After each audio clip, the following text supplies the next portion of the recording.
Hello दोस्तों, हम लोग अभी देख रहे थे अलजेब्रा। ठीक है। और अलजेब्रा को मैंने डिफिनेशन दिया था और डिफिनेशन के साथ साथ मैंने बताया कि अलजेब्रा जो है, अलजेब्रा भी था, है ना, दो भागों में विभक्त था। कितना भाग था? दो भाग था। एक भाग मेरा था कॉन्स्टेंट्स, एक कॉन्स्टेंट्स था और दूसरा था वेरिएबल्स। इसके बारे में हम लोग जान गए। ये था अचर और दूसरा था क्या? चर। अब हम लोग को ये तो जानकारी हो गया कि अलजेब्रा का दो भाग था। यहाँ पर दो भाग में बांटे थे, एक कॉन्स्टेंट्स बांटे थे और एक क्या क्या था? वेरिएबल था। ठीक है। एक था अचर और दूसरा क्या था? चर। तो इसकी तो जानकारी हम कर लिए थे, लेकिन हम लोग क्वेश्चन में समझेंगे कैसे कि कौन चर है और कौन क्या है? अचर है। कौन है जो कांस्टेंट है और कौन है जो वेरिएबल है? इसको पकड़ना है। इसको एग्जांपल से आराम से हम लोग क्या कर सकते हैं? पकड़ सकते हैं। जैसे देखिए, एग्जांपल हम लेते हैं, ठीक ना। एग्जांपल्स हम लोग लेकर हम लोग समझेंगे एकदम आराम से। ठीक है। जैसे कि देखिए, यहां पर लिखते हैं 3x। हम क्या लिखे? 3x। इसमें देखना है कि कौन है जो कांस्टेंट है और कौन है जो वेरिएबल है। तो ये जो यहाँ पर 3 है बाबू, ठीक है, उसको हम लोग को समझ लेना है कि ये आपका है जो कांस्टेंट्स है। ठीक है। और जो ES जो है, यही आपका है जो वेरिएबल्स है। ठीक है। इसी चीज को समझना है। ये आपका वेरिएबल्स हो गया, ठीक ना, और ये आपका क्या हो गया? कांस्टेंट्स हो गया। ठीक है। यानी ये आपका है जो, ये है अचर। क्या है? इसको हम बोलेंगे अचर। ये अचर पद है और ये आपका क्या चीज है? चर है। हिंदी में बोलेंगे अचर और इसको बोलेंगे हिंदी में चर। अंग्रेजी में बोलेंगे इसको कांस्टेंट्स और इसको बोलेंगे क्या चीज? वेरिएबल्स। ठीक है। इस तरीके से बहुत सारा आपको आएगा। जैसे देखिए, यहां पर लिखते हैं 4x² y। तो ये आपका देख रहे हैं, ये आपका चर है जी। ठीक है। और ये आपका क्या हो गया? अचर हो गया। एकदम आराम से हम लोग पकड़ गए। कोई दिक्कत? कोई दिक्कत नहीं होगा। ठीक है। इस तरीके से बहुत सारा एग्जाम्पल आप लोग को मिलेगा। ठीक ना। आप देख रहे होंगे बहुत सारा एग्जाम्पल मिलेगा आप लोग को, जिसमें अचर और चर को हम लोग आसानी से क्या कर सकते हैं? समझ सकते हैं। जैसे कि मिल गया, यहां पर देखिए 5xy, ये लिखा हुआ है 5xy। तो ये दोनों जो है, ये दोनों का दोनों होगा जो आपका वेरिएबल्स हो जाएगा, वेरिएबल्स। ठीक है। ये वेरिएबल्स है। और ये जो आपका है, ये आपका है कांस्टेंट, यानी ये आपका है जो अचर। समझते जाना है, अंग्रेजी और हिंदी दोनों। ठीक है। इसको बोलते हैं क्या? चर। अगर कभी कभी एग्जाम्पल इस तरीका का रहेगा, कोई दिक्कत नहीं। अब यहां पर लिखा हो x बराबर या चाहे 4y, इस तरीका से लिखा हुआ तो कोई दिक्कत नहीं है। यहां पर हम कहेंगे इसको x and y। x and y को हम लोग क्या बोलेंगे? तो बोलेंगे हम लोग वेरिएबल्स। इसको बोलेंगे वेरिएबल्स। ठीक है। और ये जो 4 बचा, ये 4 को हम लोग बोलेंगे क्या? कांस्टेंट्स बोलेंगे, है ना। यानी ये 4 है जो अचर है और ये जो x और y है जो क्या है? चर है। ठीक है। इस तरीका से हम निकाल सकते हैं। ठीक ना। चाहे कि और कोई एग्जांपल हम लोग ले लेते हैं। ठीक है। इसका बहुत सारा एग्जांपल हम लोग आसानी से ले सकते हैं और इसको समझ सकते हैं। ठीक है। अब आप लोग को समझ में आ रहा होगा कि चर किसको कहेंगे और अचर किसको हम कह सकते हैं। ठीक है। ये हम लोग को जानकारी हो गई। जैसे मान लीजिए कि यहाँ पर लिखा हुआ है 10ABCD, इतना बड़ा दिया हुआ है। तो यहाँ पर देख लीजिए, ये आपका हो जाएगा अचर और ये आपका हो जाएगा यहां से लेकर यहां तक हो जाएगा चर। कहीं भी इस तरीका से समीकरण में हम लोग आराम से निकाल सकते हैं कि कौन हो सकता है अचर और कौन हो सकता है चर।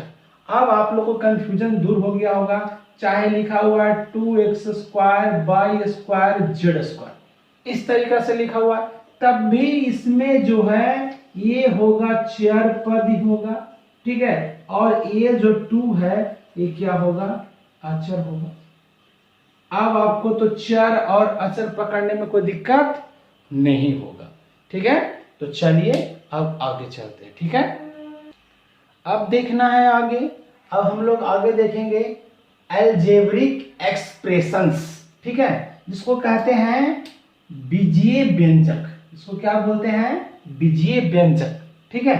कह रहा है कि जब चर और अचर, जब चर और अचर के साथ, जब चर और अचर के साथ क्या का चिन्ह, ये प्लस हो गया, प्लस माइनस गुना और भाग, प्लस माइनस गुना और भाग का चिन्ह लगा रहता है, तो उसे बीजीय यहां पर छूट गया व्यंजक, बीजीय व्यंजक कहते हैं। तो उसे क्या कहेंगे, बीजीय व्यंजक कहते हैं। यानी चर और अचर के साथ प्लस का चिन्ह, माइनस का चिन्ह, गुना का चिन्ह या भाग का चिन्ह लगा रहता है, तो हम लोग बोलते हैं उसे बीजीय व्यंजक कहते हैं, ठीक है। तो प्लस और माइनस का चिन्ह किस प्रकार से लगा हुआ रहेगा वो देख लेते हैं, ठीक है। इसको आप स्क्रीनशॉट ले सकते हैं, थोड़े थोड़े करके हम बता रहे थे आराम से, ठीक है। चलिए देखिए बीजीय व्यंजक किसको कहेंगे, एग्जाम्पल हम किस तरीका से लेते हैं ध्यान दीजिएगा, ठीक है। चलिए एग्जाम्पल, जैसे कि अब कह रहा था चर और अचर, है ना, तो देखिए अचर के साथ भी ऐसे रह सकता है कि 4 + 5, तो यहाँ पर देखिए अचर के साथ प्लस का चिन्ह लगा हुआ है, कभी कभी यहाँ पर 9 - 2 दिया हुआ है, माइनस का चिन्ह लगा हुआ है, ठीक है। तो ये भी आपका बीजीय व्यंजक होगा, ये भी आपका बीजीय व्यंजक होगा। या आपका 12 भागा इस तरीका से 4 लिखा हुआ है, या आपको 9 है ना मल्टीप्लीकेशन यानी गुना 5 लिखा हुआ है।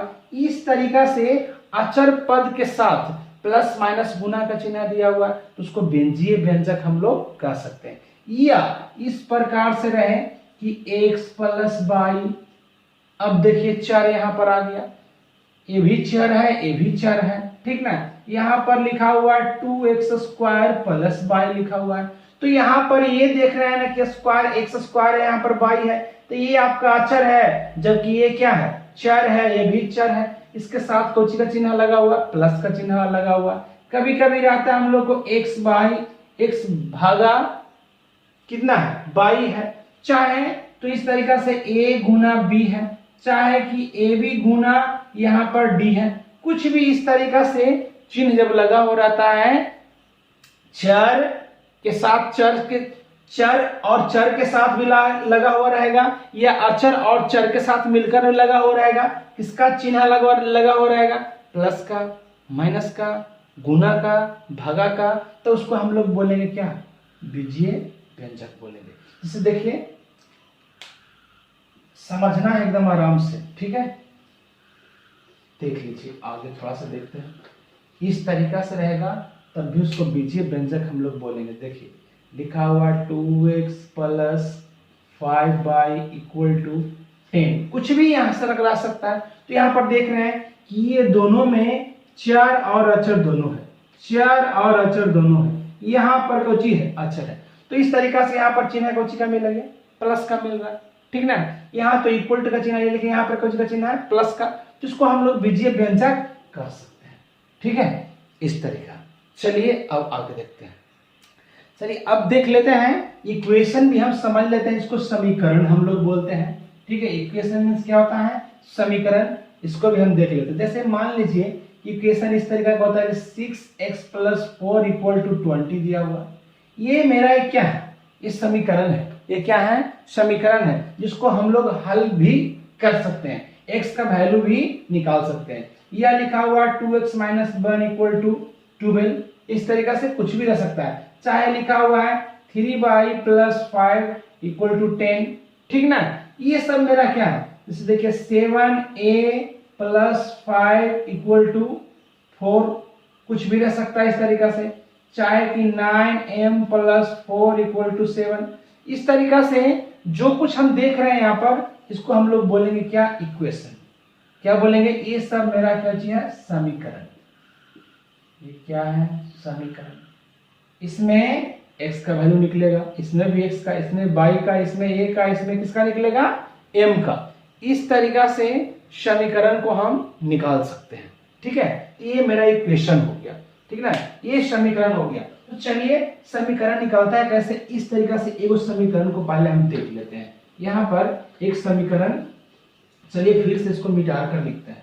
ठीक है, इसको ही समझ लेते हैं कैसे निकालता है, आगे तो बताना ही है, लेकिन तब भी इसको यहाँ पर हम पहले देख लेते हैं। ठीक है, यहाँ पर देख लेते हैं इसको। तो ध्यान देना ऐसे, देख लीजिए इसको यहाँ से लेकर यहाँ तक, इसको बोलते हैं LHS, और बराबर इक्वल के इस तरफ वाला को हम लोग बोलते हैं RHS। ठीक ना, लेफ्ट हैंड साइड और राइट हैंड साइड। तो यहाँ पर ध्यान देना है यही कि अगर लेफ्ट में कहीं प्लस का चिन्ह, कुछ का चिन्ह है, प्लस का चिन्ह, और राइट में ही जाएगा, तो जैसे ही जाएगा राइट में तो क्या हो जाएगा, माइनस। क्या हो जाएगा, माइनस। याद रखना, अगर मान लिया कि ये माइनस है राइट में, हमको लेफ्ट में लाना है, तो यही चीज बन जाएगा क्या, ये प्लस। यानी एक दूसरे के पूरक हो रहा है। ये माइनस है, इस तरफ आएगा तो प्लस, ये प्लस है, इस तरफ जाएगा तो क्या हो जाएगा, माइनस। इस बात पर ध्यान रखना है, हम लोग आराम से इसको हल कर सकते हैं। ठीक है, एक बार बता दिए। तो चलिए यहाँ पर देखिए, यहाँ पर हल इसको कर लेते हैं। तो यहाँ पर देखिए 6x + 4 = 20 है। ठीक ना, तो ये अचर है, ये अचर आपका है, ये भी अचर है। तो अचर के साथ अचर को करेंगे, इसमें तो चर और अचर दोनों है। ठीक है, तो ऐसा करते हैं कि 6x रहने देते हैं और अचर वाले को अचर के साथ करते हैं, = 20, और यहाँ पर प्लस है, ये घूम के जाएगा इस तरफ, तो क्या हो जाएगा, -4। यहाँ पर हो गया 6x, अब घटाएंगे तो कितना हो जाएगा, 16। अगर हम x बराबर निकालते हैं तो ये है 16 ऊपर रहेगा और 6 आ जाएगा कहाँ, नीचे। जो कैंसिल होगा, कैंसिल हम लोग कर सकते हैं। देखिए 2 बार में कट रहा है, 8 दूना 3 दूना, x बराबर वैल्यू मेरा आ रहा है 8/3, यानी इसको काटेंगे तो कटे उठेगा नहीं। तो इस तरीका से समीकरण में जब हम समीकरण दिए तो x का वैल्यू यहाँ पर इस तरीका से हम क्या कर लिए, निकाल लिए। तो ये आपका इक्वेशन बता रहे थे कि इक्वेशन किस प्रकार का होता है, समीकरण किस प्रकार का होता है। तो यहाँ पर आप लोग हम सिखा रहे थे क्या, अभी हम आप लोग को सिखाए एक चर पहचानने के लिए, अचर पहचानने के लिए, ठीक ना, उसके बाद बीजीय व्यंजक पहचानने के लिए, और तीसरा इक्वेशन यानी समीकरण। ठीक है, ये सारा चीज हम बताए। ठीक ना, उसके बाद आगे चलेंगे। ठीक है।